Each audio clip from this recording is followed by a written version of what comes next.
Kaikala Satyanarayana 1935 July 25 Telugu cinema senior నటుడు, భారత parliament మాజీ సభ్యుడు. 60 సంవత్సరాల సినీ జీవితంలో ఉన్న ఆయన 777 సినిమాల్లో నటించాడు. ఒక నటుడిగా అతను పౌరాణిక, సాంఘిక, చారిత్రక, జానపద పాత్రలు చేశాడు. హాస్య, ప్రతినాయక, నాయక భూమికలెన్నిటినో పోషించాడు. తాను పోషించిన వైవిధ్యమైన పాత్రలకు గుర్తుగా అతను నవరస నటనా సార్వభౌమ అనే బిరుదు పొందాడు. తెలుగు సినీ పరిశ్రమలో ఎస్.వి. రంగారావు తర్వాత అలాంటి వైవిధ్య భరితమైన పాత్రలు పోషించిన వారిలో ఈయన ఒకరు. 1959లో సిపాయి కూతురు అనే చిత్రంతో ఈయన సినీరంగ ప్రవేశం చేశాడు. తర్వాత ఎక్కువగా ప్రతినాయక పాత్రలు పోషించాడు. కృష్ణా జిల్లా గుడ్లవల్లేరు మండలం కౌతరం గ్రామంలో కైకాల సత్యనారాయణ 1935 జూలై 25న జన్మించాడు. ఆయన తండ్రి కైకాల లక్ష్మీనారాయణ. ఆయన ప్రాథమికోన్నత విద్యను గుడివాడ, విజయవాడలలో పూర్తి చేసి, ది గుడివాడ కళాశాల, ఏఎన్ఆర్ కళాశాల నుండి పట్టభద్రుడయ్యాడు. 1960 ఏప్రిల్ 10న నాగేశ్వరమ్మతో వివాహమైంది. ఆయనకు 2 కూతుళ్ళు, 2 కొడుకులు ఉన్నారు. సినీ జీవితం. నాటకాలు వేసే సమయంలోనే సినిమాలలో పనిచేస్తారా అని ఒక దర్శకుడు అడగగా నేను ముందు డిగ్రీ పూర్తి చేసుకోవాలి, డిగ్రీ చదివిన తర్వాతే సినిమాలు గురించి ఆలోచిస్తాను అని చెప్పారు. చదువు పూర్తి చేసుకున్న తరువాత అవకాశాల కోసం సత్యనారాయణ మద్రాసు వెళ్లారు. సినిమాలో రోలు వచ్చే అవకాశం ఉంది. 4 రోజులు ఆగిరమ్మని దర్శకుడు చెప్పడంతో మద్రాసులోనే కొన్ని రోజులు ఉండి పోదామని నిర్ణయించుకున్నారు. మద్రాసులో ఉన్న రోజులలో చాలా అవకాశాలు వచ్చినా ఏ సినిమాకి కూడా సెలెక్ట్ కాలేదు. అవకాశాలు వెతుకుతున్న సమయంలో రూము లేక 15 రోజులు ఒక పార్కులోనే పడుకునేవారు. ఇంత కఠిన సమయంలో కూడా మద్రాస్ వదిలి వెళ్లకూడదు అని నిశ్చయించుకుని అక్కడే ఉండి ప్రయత్నాలు చేసేవారు. రూము దొరికిన తరువాత రోజంతా అలిసిపోయిన కారణంగా కాఫీ ఆర్డర్ చేశారు. కాఫీ అంతా తాగిన తర్వాత సాలెపురుగు భాగంలో ఉండటం గమనించాడు. తన తోటి రూమ్ సభ్యులతో సాలెపురుగు వల్ల శరీరంలో విషము ఎక్కుతుందని చెప్పగా హాస్పిటల్కు వెళ్లకుండా రూంలోనే ఉండిపోయారు. నాకు ఫ్యూచర్ ఉంటే నేను ఉదయం లేస్తాను, లేకపోతే ఈ సాలెపురుగు విషం వల్ల చనిపోతాను అని చెప్పి పడుకున్నారు. ఆ ఉదయం ఆరోగ్యంగా లేవటం, సినీ పరిశ్రమలో రావటం కైకాల సత్యనారాయణ జీవితమే మారిపోయింది. కైకాల సత్యనారాయణకు 1959 సంవత్సరంలో సిపాయి కూతురులో డిఎల్ నారాయణ ద్వారా అవకాశం దొరికింది. ఎన్టీఆర్ గారి పోలిక కలిగి ఉండటం వల్ల ఎన్టీఆర్కు డూపులాగా నటించారు. 750 సినిమాల్లో వివిధ రకాల పాత్రలను పోషించి తెలుగువారి హృదయాలను తన నటన ద్వారా గెలుచుకున్నారు. దేవుళ్ళకి సంబంధించిన పాత్రలలో సత్యనారాయణ గారికి సాటి ఎవరులేరు అని చెప్పవచ్చు. యముడిగా, రావణుడిగా, దుర్యోధనుడిగా నటించి ఆ పాత్రలకు జీవం పోశారు. 1996 సంవత్సరంలో తెలుగుదేశం పార్టీ తరఫున మచిలీపట్నం నియోజకవర్గం నుంచి లోక్ సభకు ఎన్నికయ్యారు. సత్యనారాయణ ఆరోగ్యంగా ఉండాలంటే మంచి అలవాట్లను, మంచి ఆహారాన్ని తీసుకోవాలని భావిస్తారు.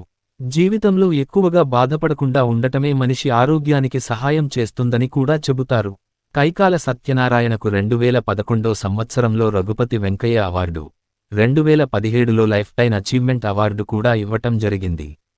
తన నటన ద్వారా ఎలగంభీరమైన కాయంతో, కంచు కంఠంతో సినిమాలలో వేషాల కోసం సత్యనారాయణ మద్రాసు వెళ్లాడు. అతన్ని మొదట గుర్తించింది డి.ఎల్. నారాయణ. 1959లో నారాయణ సిపాయి కూతురు అనే సినిమాలో సత్యనారాయణకు ఒక పాత్ర ఇచ్చాడు. దానికి దర్శకుడు చంగయ్య. ఆ సినిమా బాక్సు ఆఫీసు దగ్గర బోల్తాపడిన సత్యనారాయణ ప్రతిభను గుర్తించారు. అలా గుర్తించటానికి ఆసక్తిగల కారణం అతను రూపురేఖలు ఎన్.టి.ఆర్.ను పోలి ఉండటమే. ఎన్.టి.ఆర్.కు ఒక మంచి నకలు దొరికినట్లు అయింది.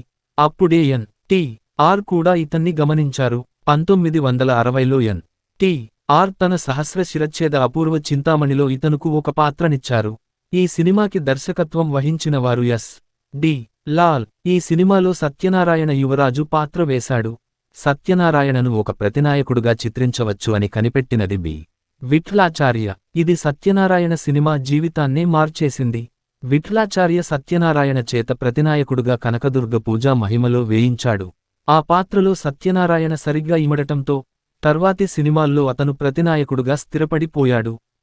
ప్రతినాయకుడిగా తన యాత్ర కొనసాగిస్తూనే సత్యనారాయణ సహాయ పాత్రలు కూడా వేశారు. ఇది ఆయనను సంపూర్ణ నటుడిని చేసింది. తెలుగు చిత్ర పరిశ్రమకు సత్యనారాయణ రూపంలో విలక్షణ నటుడు దొరికినట్లయింది. అతను యమగుల, యమలీల చిత్రాల్లో యముడిగా వేసి అలరించాడు. కృష్ణుడిగా, రాముడిగా ఎన్.టి. ఆర్ ఎలానో యముడిగా సత్యనారాయణ అలా ఎస్ వి రంగారావు ధరించిన పాత్రలను చాలా వరకు సత్యనారాయణ పోషించారు.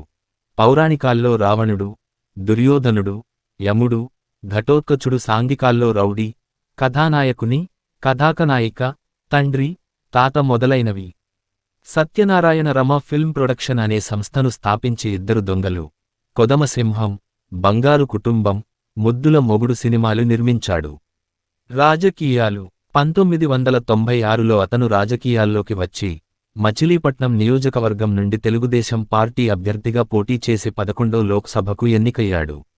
నటించిన సినిమాల పాక్షిక జాబితా. ప్రధాన వ్యాసం: కైకాల సత్యనారాయణ నటించిన సినిమాలు: సిపాయి కూతురు 1959 మొదటి సినిమా, లవకుశ 1963, పాండవ వనవాసం 1965, పరమానందయ్య శిష్యుల కథ 1966, ప్రేమనగర్ 1971, తాతా మనవడు 1973, నిప్పులాంటి మనిషి 1974, షేర్ ఖాన్, జీవన జ్యోతి 1975, సిరిసిరిమువ్వ 1976, సెక్రటరీ 1976, చక్రధారి 1977, దానవీర శూరకర్ణ 1977, భీముడు, యమగోళ 1977, యముడు, శుభలేఖ 1982, అంకెల ఆదిశేషయ్య, శృతిలయలు 1987,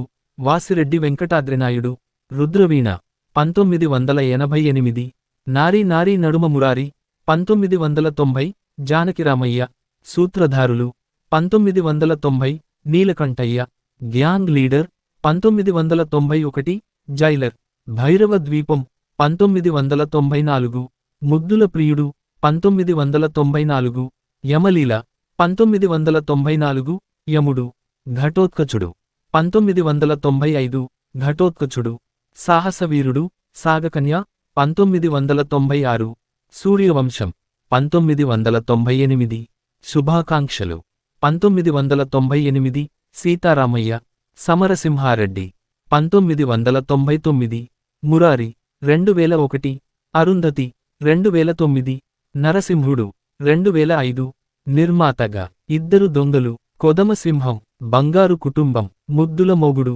గుర్తింపు, బహుమతులు, ఫిల్మ్ ఫేర్ అవార్డులు, జీవితకాల సాఫల్య పురస్కారం 2017, నంది అవార్డులు, ఉత్తమ చలనచిత్రం, బంగారు కుటుంబం 1994, రఘుపతి వెంకయ్య అవార్డు 2011, ఇతర గౌరవాలు, ఎన్టీఆర్ విజ్ఞాన్ ట్రస్ట్ అవార్డు, నటశేఖర, అనంతపురంలో ఒక ప్రభుత్వేతర సంస్థ ఇచ్చింది. నటశేఖర, గుడివాడ పురపాలక సంఘ వేదికపై ఇచ్చినది. కళా ప్రపూర్ణ, కావలి సాంస్కృతిక సంఘం వారు ఇచ్చినది. నవరస నటన సార్వభౌమ, ఒక సాంస్కృతిక సంఘం అనేకమంది పెద్ద మనుషులు, పురజనుల మధ్య ఇచ్చింది. 777 సినిమాలు ఇప్పటిదాకా, 28 పౌరాణిక చిత్రాలు, 51 జానపద చిత్రాలు, 9 చారిత్రక చిత్రాలు, 200 మంది దర్శకులతో పనిచేశాడు. 223 సినిమాలు 100 రోజులు ఆడాయి. 59 సినిమాలు అర్ధశతదినోత్సవాలు జరుపుకున్నాయి. 10 సినిమాలు శతదినోత్సవాలు జరుపుకున్నాయి. 10 సినిమాలు 1 సంవత్సరం లేదా అంతకన్నా ఎక్కువ ఆడినవి. గత కొంతకాలంగా అనారోగ్యంతో బాధపడుతున్న 87 ఏళ్ల కైకాల సత్యనారాయణ 2022 డిసెంబరు 23న హైదరాబాదులోని తన నివాసంలో కన్నుమూశారు.